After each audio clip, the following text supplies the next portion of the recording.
So in this recording, I just want to do a quick example to demonstrate a couple of things, and it's going to be a short series of video clips here to look at mean, standard deviation, and z-scores. And so we can imagine a situation where we have 4 people that we are studying, and in this situation, we have these individuals have been using some kind of cognitive behavioral therapy to try to quit smoking. And so we have data for how many days over the last month that they have smoked. And so we're looking at kind of reducing smoking over time. We're not going to go into the larger details of the study, but so we have these data points here. And so I'm just going to write them here. So we have 12, 8, 12, and 9. And so the first thing that I'm going to do here is actually to get the mean. And so we know in order to get the mean, our sample mean is the sum of x over n.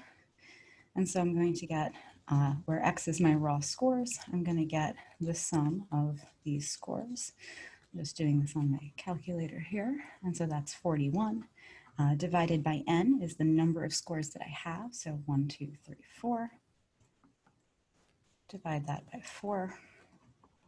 I get 10.25. And whenever we have these multi-step problems, we want to make sure that we remember to always, in between each step, we want to really try not to combine steps, try to do all of the work out for each step, and also try to make sure to hit the equal sign in between each step on your calculator, because that's what's going to make sure that you're getting accurate results here.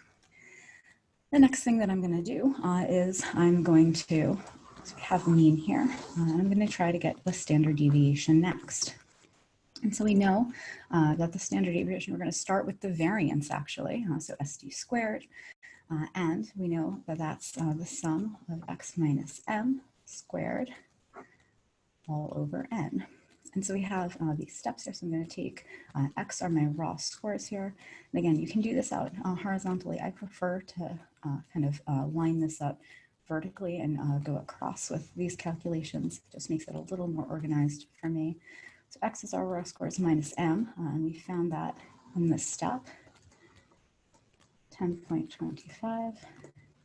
So we're going to subtract the mean from each of our raw scores.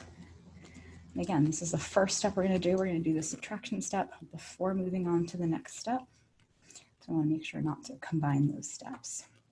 Here we get 1.75. This also is going to be 1.75 because that's 12 minus 10.25 as well. 8 minus 10.25, negative 2.25. 9 minus 10.25 is going to be negative 1.25.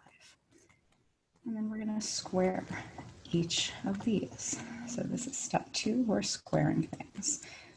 1.75 squared, and we're going to round to 2 decimal places. We could take it out to no more than 4 decimal places, or if you want to just leave in your calculator whatever that number is. If there's a way of receiving that, that's fine too.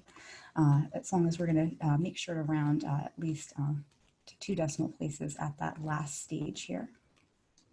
Negative 2.25 squared. Remember that 2.25 squared and negative 2.5 squared is going to be the same thing.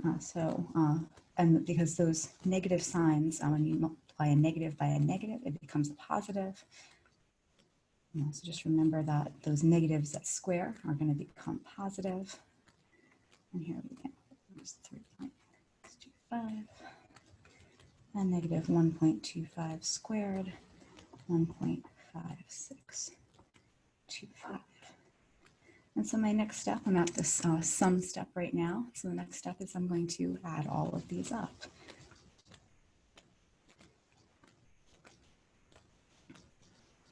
I definitely recommend using a calculator whenever you can. It's just going to help you avoid any kind of silly mathematical mistakes. We all make them. And so I definitely suggest using a calculator for these.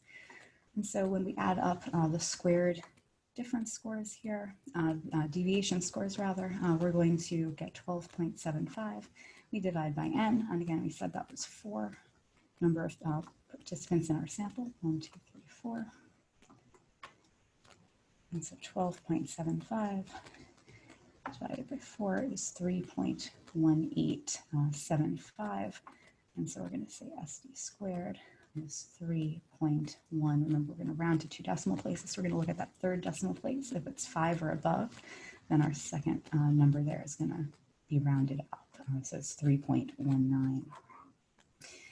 And then to get the standard deviation, we're going to get the square root of our variance. And so get the square root, again, SD squared. We're going to sub in SD squared here, 3.19.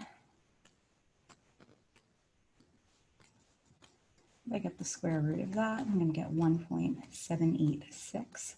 And so I'm going to round that up to 1.79.